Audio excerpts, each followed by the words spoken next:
Welcome to BB Super Show. Nintendo news, let's playthroughs, and other stuff that you can use. Let's get this party started. Oh yeah! Welcome everybody to another exciting episode. Let's get this party started. Oh yeah!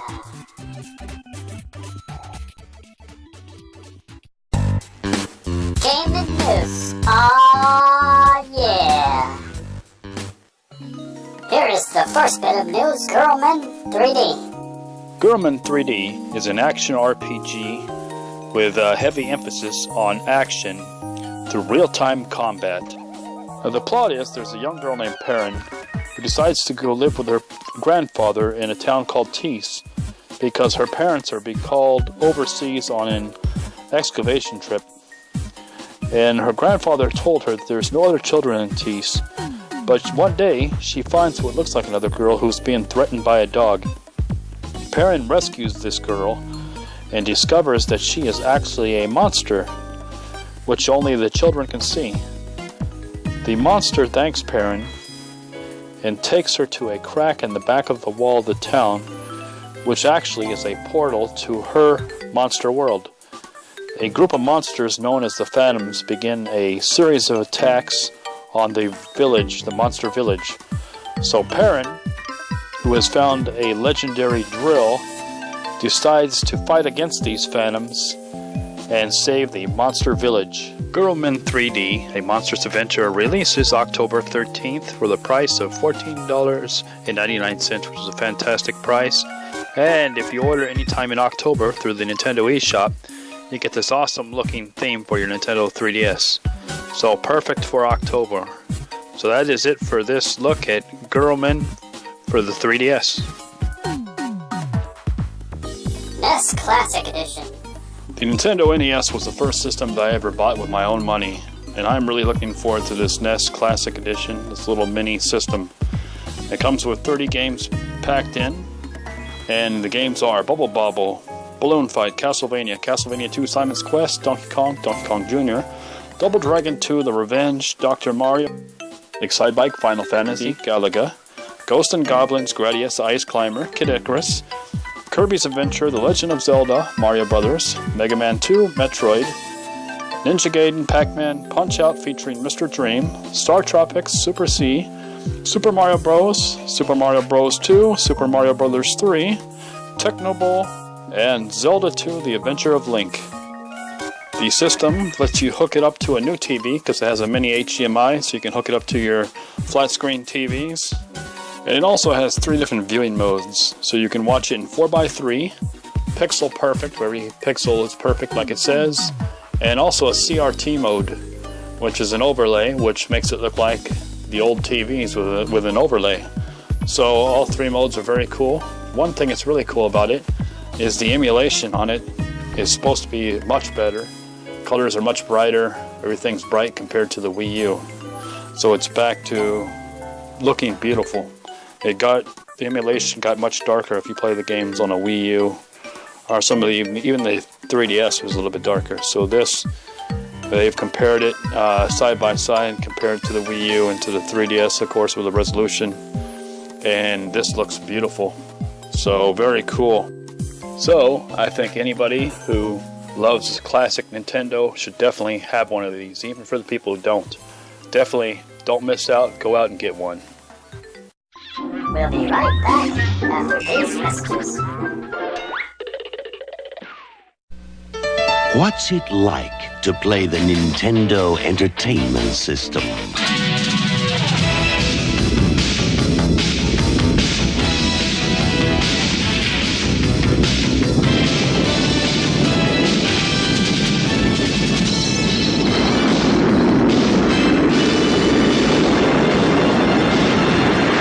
Nintendo Entertainment System. Now you're playing with power.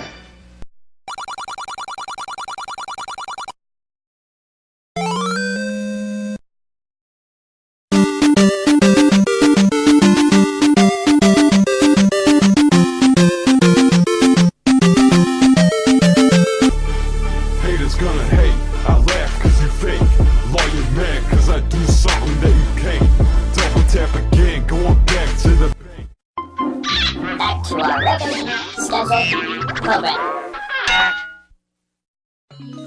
Altered Beast, Guardian of the Realms. Altered Beast, Guardian of the Realms is a sequel to the 1988 game. And the game that, the Altered Beast from 1988 was the reason I got a Genesis. I think I got mine in 89. Because I saw the game when first time it said Rise from the Grave. I knew I had to get a Sega Genesis. So this game came to the Game Boy Advance. And it's the same style as the original game, like a beat 'em up. It adds new features though, like new power-ups, new beast forms, and also destructible environments.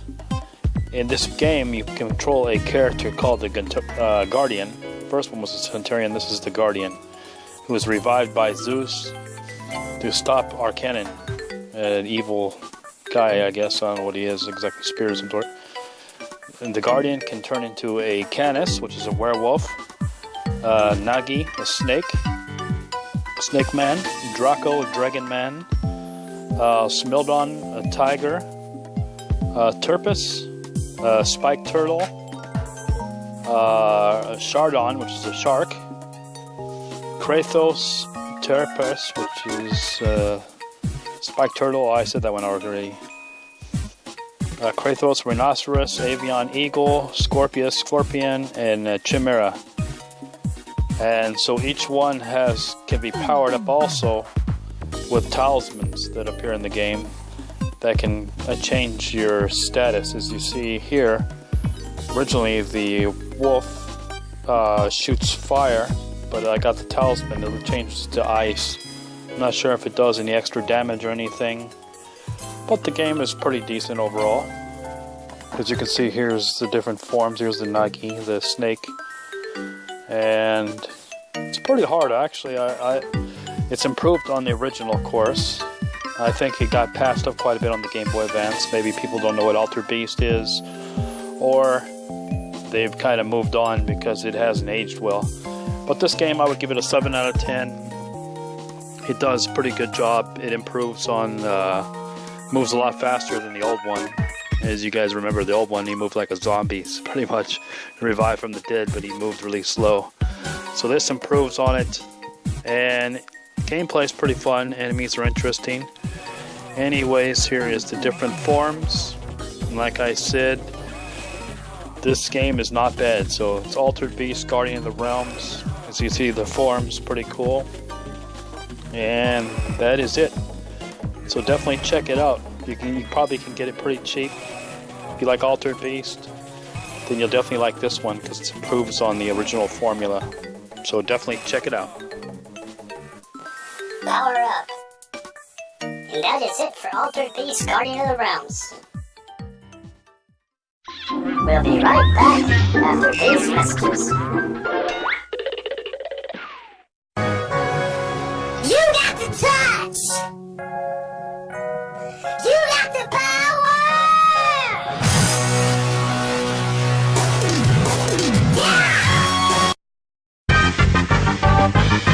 When the pimp's in the crib, ma, drop it like it's hot, drop it like it's hot, drop it like it's hot.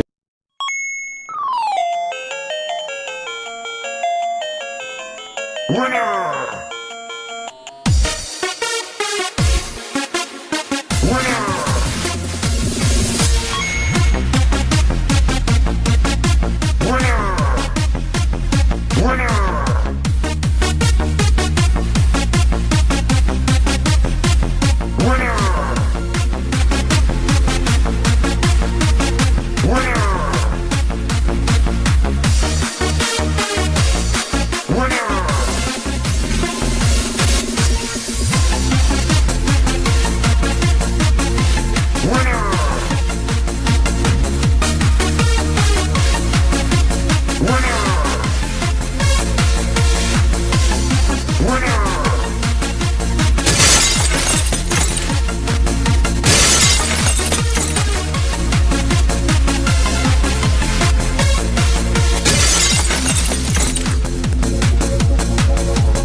And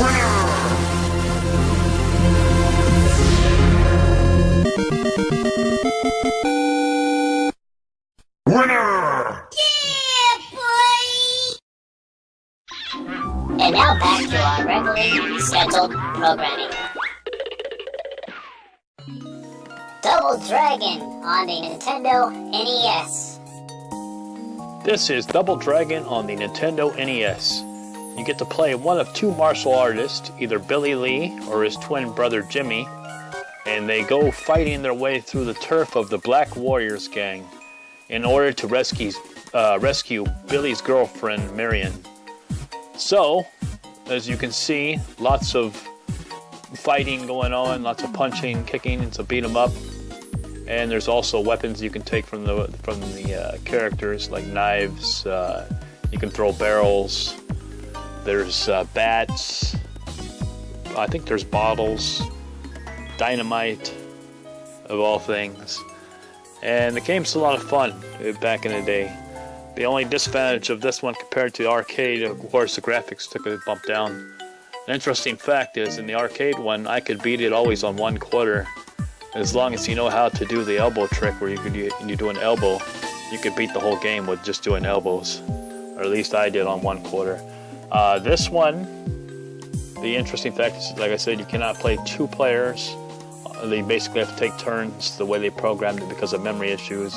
And also, weapons only stay on the screen for a limited time and then they disappear because the memory has to refresh so that new enemies can show up.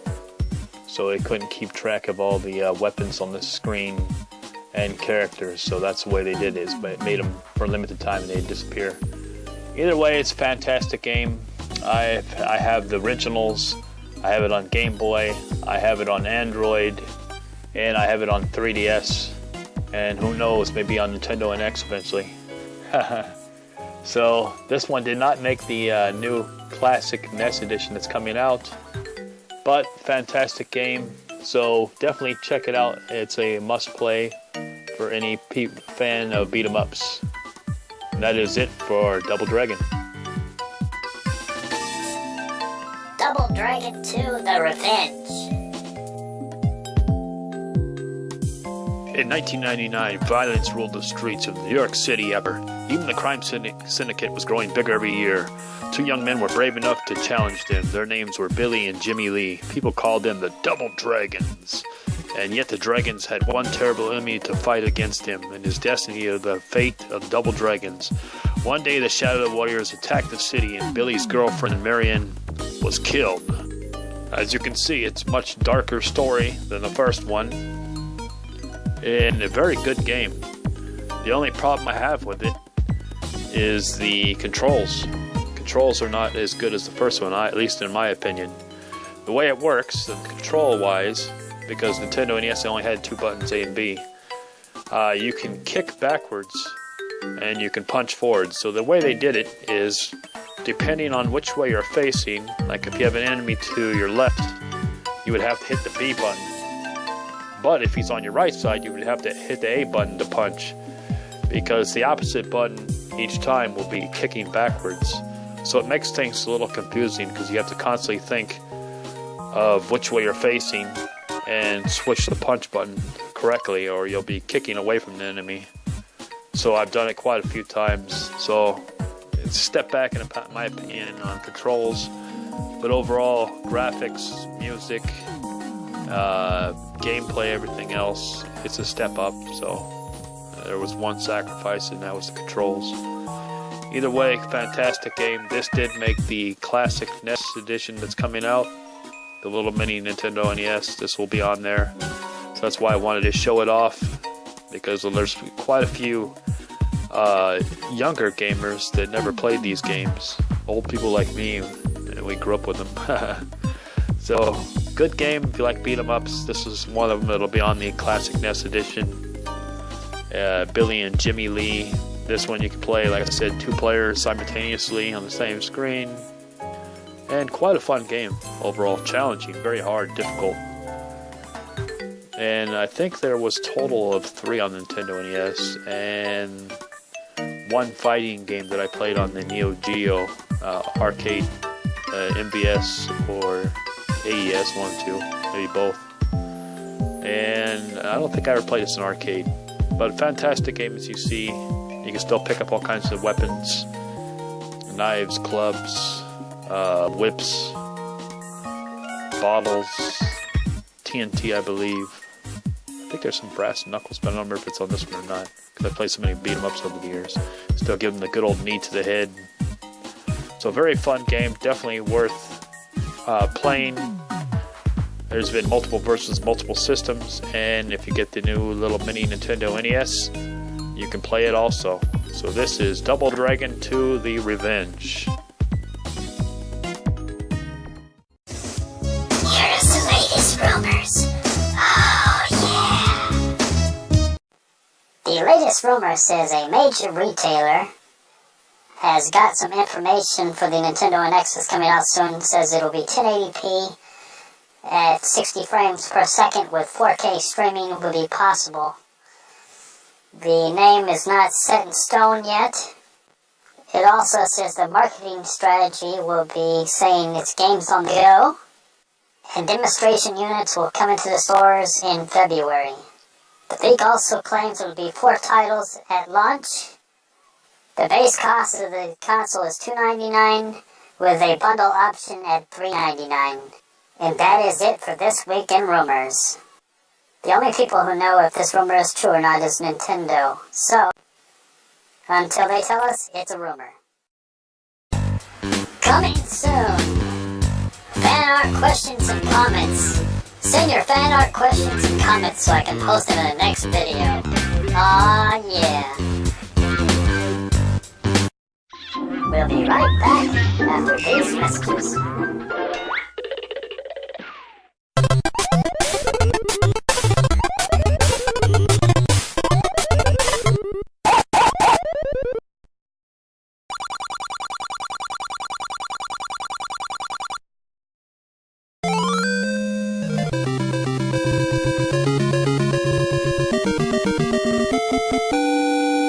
Oh yeah! Back to the show. Open mic night. Straight talk all night long, baby. Oh yeah. The topic is this the worst generation for gamers? Welcome to the very first open mic night. So, the topic is this the worst generation for gamers? And I would have to say no, and let me explain why. The reason why is because I'm old, so I've seen a lot. I've played since Generation 1. I was about 11 years old when the crash of '83 happened, the video game crash of '83 for North America. And that was definitely the worst time for gamers. Good time for consumers because you could buy games in bargain bins for really cheap. I remember going to Toys R Us and buying games for about $5, $10 less. And back then they were selling for about $30 to $40 before the crash. So you could buy games very cheap, and that was good for consumers. But for the video game makers and companies and everything, it was a terrible time. And the reason why it happened, one of the main reasons was, well, I mean, there's a lot of reasons, a lot of factors involved, but one of the big reasons was because the games were terrible. There were tons and tons of clones of Pac-Man games on the market. There was also a lot of systems. Nowadays we have 3. Back then there was probably about 12. So I'll list a few here. There was ColecoVision, Intellivision, Atari 2600, Atari 5200, and there's quite a few others, a lot of smaller ones. Vectrex, that's pretty big. But so either way, there was quite a few people trying to make money, and this was the infancy of video gaming. So there was tons of video game consoles on the market, tons of games flooding the market. And they weren't good games. There were lots of clones. There were games that were rushed. The video game makers themselves were lazy. They were taking a lot of shortcuts. Pac-Man that came to Atari 2600 had tons of flicker problems because it wasn't tested, and actually the version they released was a beta version, and they just rushed it right on cartridge and put it out. And so you ever play Pac-Man on the 52 or on the Atari 2600, tons of flickering. The Ghost would flicker in and out, Pac-Man would flicker in and out. They lost a lot of money, and Pac-Man was huge back then, but that game was terrible. And let's see what else. There was tons of Pac-Man clones, like I said, and there was also companies like Purina, you know, the people who make dog food.